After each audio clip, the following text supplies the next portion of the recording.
Bon, tout le monde est là?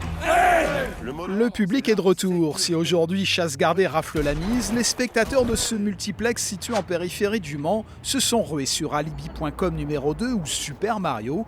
Dans ce complexe de 12 salles s'expose un cinéma résolument populaire pour un public familial et ça marche. Le marché national doit être à 19,80% d'augmentation par rapport à 2022 et le CGR de Saint-Saturnin finit à plus 22%.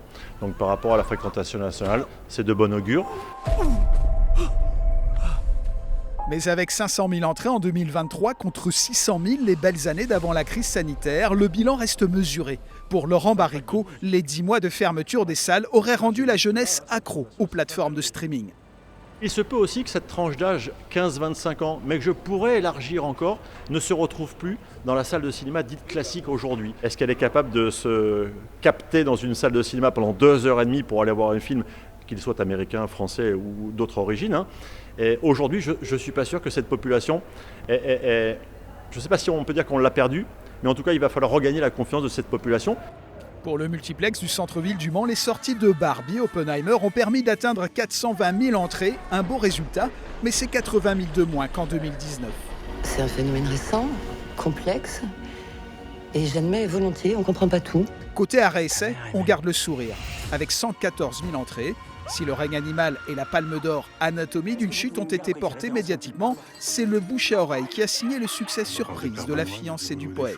200 € cash and before. C'est bien ici alors. Mais ici, les programmateurs peinent à défendre tous les films. Il y a une boulimie de production et de diffusion, effectivement, avec des films qui ont du mal, qui n'ont pas le temps de trouver leur public.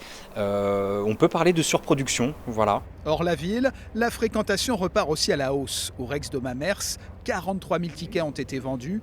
Un joli score pour 2 salles, une ville de 5 000 habitants et la volonté de ne pas oublier des œuvres plus confidentielles.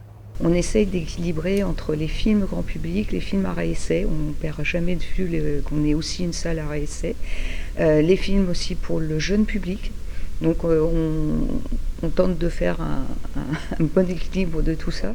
Débats, ciné-rencontres, avant-première, les salles de cinéma en Sarthe savent aussi créer l'événement autour d'un film pour rappeler au public que le cinéma est un lieu où le cœur du 7e art bat plus fort que dans son salon.